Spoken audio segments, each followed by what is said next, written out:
Dolavina, and very good afternoon to you all. It gives me great pleasure to officiate at the opening of the Nambotini Settlement Rural Electrification Project.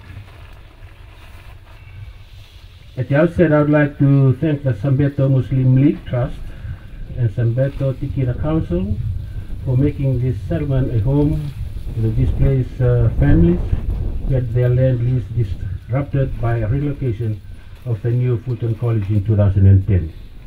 Special thanks to the Sambeto Muslim League for the securing and payment of native lease for the settlement. Also, thank you for the assistance in the construction of houses for the families. That is what God wants for us on earth, to help one another. One of the main things that Jesus came to preach to the world is to love one another. I would also like to commend the effort of the Sambeto Tikina Council in not only approving the native lease for the displaced families, but also accepting another ethnic group to share their land as a neighbor and a family. This is true Fijian. I must say at this juncture that the effort of and the gesture shown by the Sambeto Muslim League and the Sambeto Tikina Council is one that the Bainimarama government promotes. That is every Fijian to be treated equally, fairly as one. Ladies and gentlemen and children, the Nambotini Settlement Rural Electrification Project was made possible through government rural electrification scheme.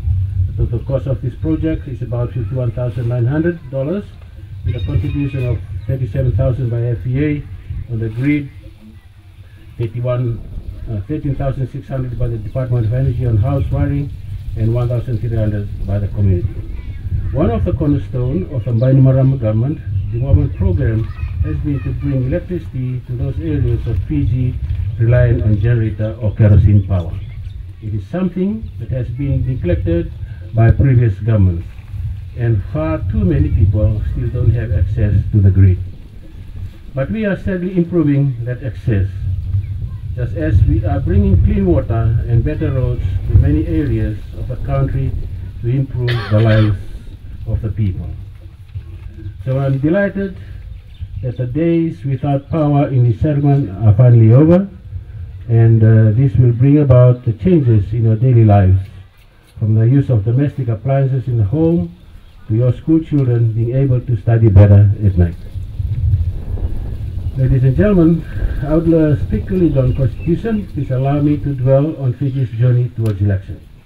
The signing of our new Constitution is one of the foundations of our new parliamentary democracy.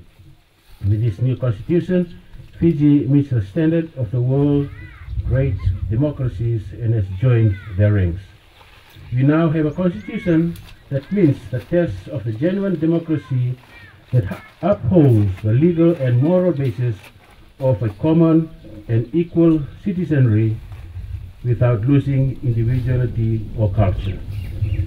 Ladies and gentlemen, I brought pocket-sized copies of the Constitution to be distributed after this. As the supreme law of the land, I urge you all to read it, understand it in order for you to know your rights and enshrined in the Constitution. Not only to understand it, but to know it by heart, as this is the blueprint of our future generation. Ladies and gentlemen and children, I must say that we have a role to play as we walk towards democracy. The Bainimarama government has provided numerous assistance during its leadership. To name a few, Ministry of Health has upgraded sub-divisional and divisional hospitals with new medical equipment and infrastructures. Ministry of Women has empowered women through the distribution of hundreds of sewing machines to women in rural areas. Ministry of Social Welfare issuing food vouchers, pensions and bus fares assistance to the elderly people.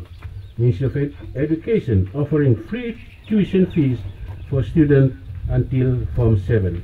Ministry of Communication opening telecenters in schools which connects more than 40,000 people to the World Web or Internet. Construction of free houses by the Ministry of Regional Development for people affected by natural disasters such as floods and cyclones. My ministry assisting in projects such as new jetties, electrification projects, both through the grid, solar and generator, new roads and biofuel projects. Having said that, government on one hand has provided assistance, on the other hand, people also have a role to play, such as maintaining and managing these projects, grabbing the opportunities and assistance by government and utilizing it positively.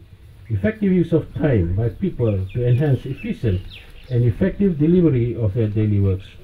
The decision by the Methodist Church of Fiji in banning church pastors from smoking and Angona consumption signifies the role that people play. This move will not only enhance increased productivity by individuals, but at the same time, individuals will save a lot of money in buying cigarettes in Angona. I commend the President Reverend Pipili Kilawangaratu for that achievement.